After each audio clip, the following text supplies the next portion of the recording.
اللہ کے محبوب کی خدمت میں ایک صحابی آئے اور انہوں نے اپنے بیٹے کی شکایت کی اور کہا کہ میرا بیٹا اپنی چیزوں کو مجھے ہاتھ نہیں لگانے دیتا، اور وہ بیان کرتے ہوئے رو پڑے۔ تو اللہ کے محبوب علیہ السلام نے اس کے بیٹے کو بلایا تو اس نے کہا یہ چیزیں خراب کر دیتا ہے۔ تو اللہ کے محبوب علیہ السلام نے تاریخی جملہ ارشاد فرمایا، انت و مالک لابیک، تو بھی اور تیرا مال بھی تیرے باپ کا ہے۔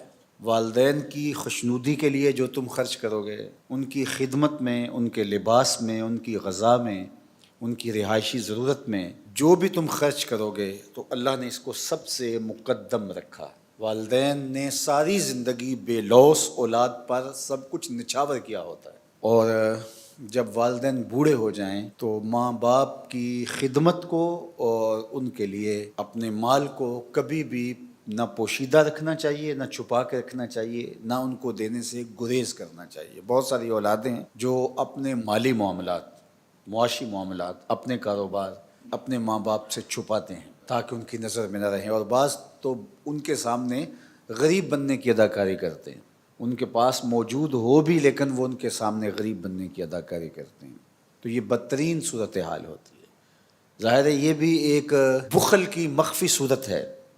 انسان جب ہونے کے باوجود غریب بننے کی اداکاری کرتا ہے تو یہ بخل کی ایک مکارانہ شکل ہے کہ لوگ کہیں کہ یہ تو بیچارہ کسی قابل نہیں ہے، تو ماں باپ کے سامنے آپ کی کوئی چیز پوشیدہ نہیں ہونی چاہیے۔ تو فرمایا تمہارے مال کا سب سے زیادہ حقدار کون ہے؟ فللوالدین، یہ والدین کے لیے ہے، انہوں نے اپنا جگر کاٹ کے تمہیں کھلایا، اپنے کلیجے کی غذا تمہیں فراہم کی۔ والاقربین، اور دوسرا تمہارے قریبی رشتہ دار، اعزاء و اقربا، اعزاء و اقربا کی ضرورتوں کی تکمیل کرنا اور ان کے مشکل وقت میں کام آنا، یہ ہمارے دین نے ہمیں سکھایا ہے، چونکہ یہ وہ طبقہ ہے کہ جن سے ہمارا خونی یا دودھ کا رشتہ ہے۔ ان کی عزت نفس کو ملحوظ رکھتے ہوئے ان کی ضرورت کو پورا کرنا، یہ ہمارے دین نے ہمیں سکھایا ہے۔ والیتامى، اور تیسری چیز یتیم اور یتیموں کی کفالت، ان کی ضرورت کو پورا کرنا اور ان کی تکمیل کرنا۔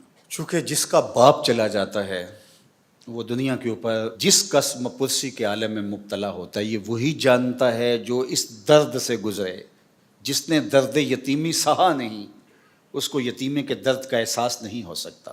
دکھیے دیگل دکھیا جانے، سکھیے نوں کی خبراں۔ اور میاں صاحب نے یہاں ایک اور بات کہی، سکھیے دیگل سکھیا سن کے اینا خوش نہ ہوندا، دکھیے دیگل دکھیا سن کے ہنجو پر پر ہوندا۔ یہ بات ذہن میں رکھیے کہ یتیم کی کفالت کرنا، اس کی مدد کرنا، اسلام نے اس کی بھی تلقین کی ہے، لیکن اس سے بڑھ کر اس کی عزت نفس کا خیال رکھنے کی تلقین۔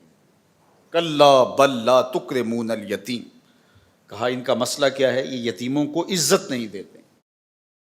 تو تذلیل کسی کی نہ کی جائے، کسی کو بے عزت نہ کیا جائے۔ تو فرمایا کہ وہ تمہارا جو مال ہے وہ عزت کے ساتھ خرچ کیا جائے یتیم پر۔